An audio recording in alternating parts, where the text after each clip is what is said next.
2. Let's go.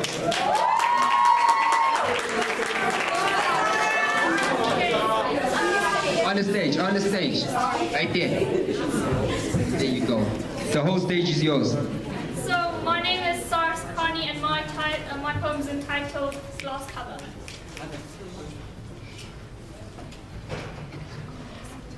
They live in a world... Sorry, can I start again? They live in a world where humanity does not exist, where pain and suffering is used against them. I could tell you the truth, but it would only break the glass cover over your heart, and there's no fixing that. They live in a world where children are stolen, where women are raped and cut open. I could tell you the truth, but it would only break the glass cover over your heart, and there's no fixing that.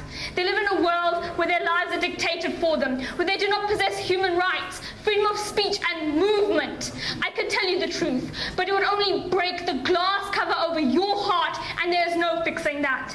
They live in the world where they risk their lives as they protest against this constant oppression. I could tell you the truth, but it would only break the glass cover over your heart, and there's no fixing that. They live in a world of giant settlements looming over them, standing in the places of their homes. I could tell you the truth, but it would only break the glass cover over your heart, and there's no fixing that. They live in a world where they are starving for freedom. I could tell you the truth, but it would only break the glass cover over your heart, and there's no fixing that. They live in a world where they are fighting a war. A war? No, this is systematic genocide. I could tell you the truth, but it would only break the glass cover over your heart, and there's no fixing that. And let me tell you that this truth has shattered the glass cover over my heart, and I do not wish to fix that.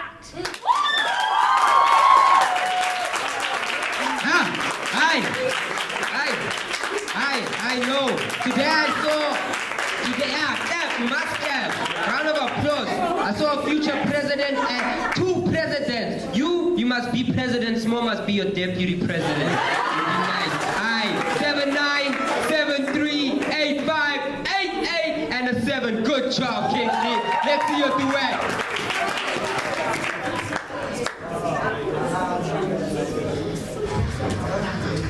It's getting hot, JB.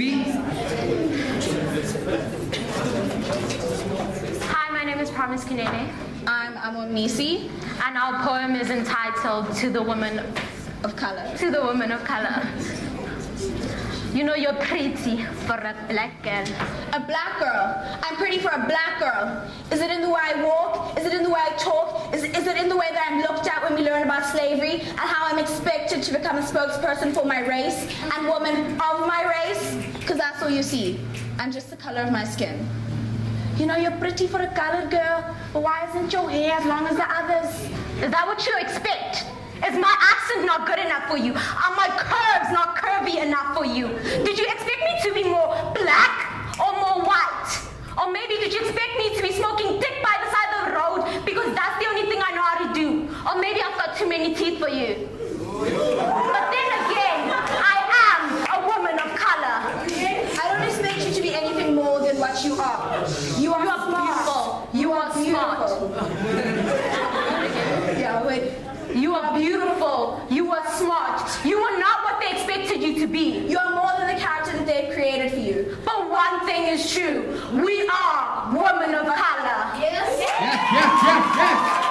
Yes, wait, come on. Nighting, I know, the Boston doesn't come off. 7, 3, 8, 9, is that a 9, 5 or 9? 9, that's a 9. You got a 7, 9. Professor gave you an 8. Good job, Kingsmead 2. Let's see your final solo before we go over to the boss challenge. Thank you, Kunene. My poem is entitled Silence. The importance of freedom of speech. When I was 11 years old, I lost my inner voice. I felt abandoned, lost, and alone.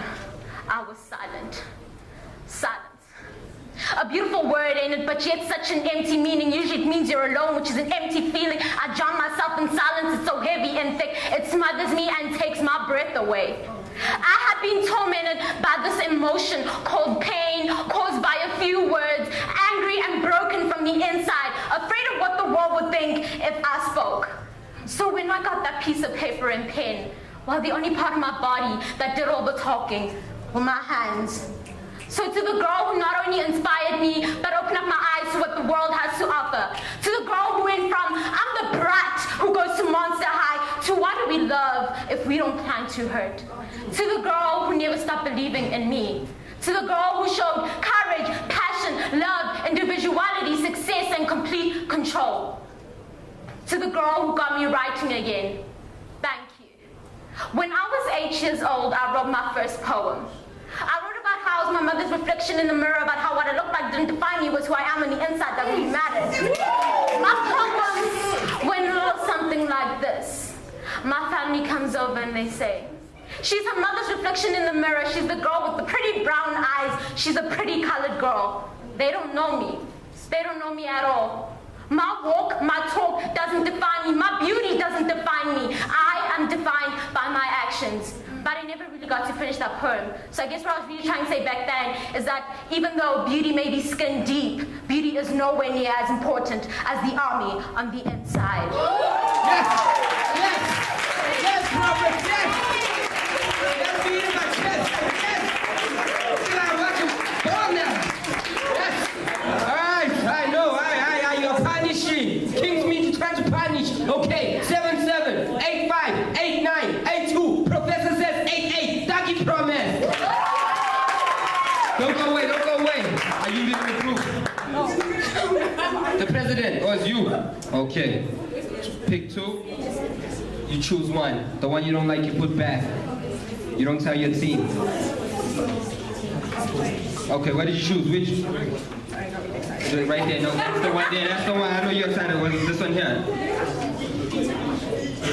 That's the one. Okay, cool. All right, she's kind of nervous and excited. All right, the topic they have chosen is what women really want. 3 lines each. 3, 1, 1, 1, 1, 1, 1, 1, 1. Tell us what you want. These girls are naughty. They're tell us what they want.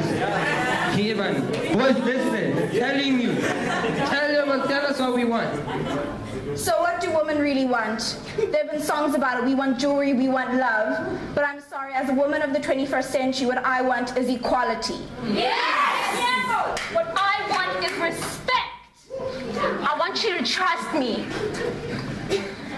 I want you to trust me in the workplace. I want you to trust that being a mother will not hinder my ability to rule a country. I want you to trust that my emotions won't take a hold of me. I want you to trust me how you would trust a man. I find it funny how men are always put before women. But think about it. Men couldn't even be born without women. But then again, we are women. We run this world. We like to think that we run this world. We like to feel better about ourselves, but we know that this is a man's world. We know it's a man's world because men are put before us. We go to jobs, but men are given the jobs that we are obviously more qualified for. And that is no shame at men. It is a shame on the system that women are not trusted. The women are not given the opportunities that men are. I'm sorry, but what I really want is the opportunity to be a president, for the opportunity to rule my own country. No. They done? No, because what women really want is equality. Yes, jewelry is nice, love is nice, but I want you to respect me. I want to be equal to a man. Just because I don't have a penis doesn't mean I'm any less of a human. What women really want is to be treated as humans. That's it. I think she took the words out of everybody's mouth. They are standing there. All right. The day you become president, you don't forget me. Because I ignited you in you. Now you're talking president talk. President, get close. Let's see. You got 7-5, 7-8, 7-5, 7-4, 7-4. Good job, Kingsmead. All right.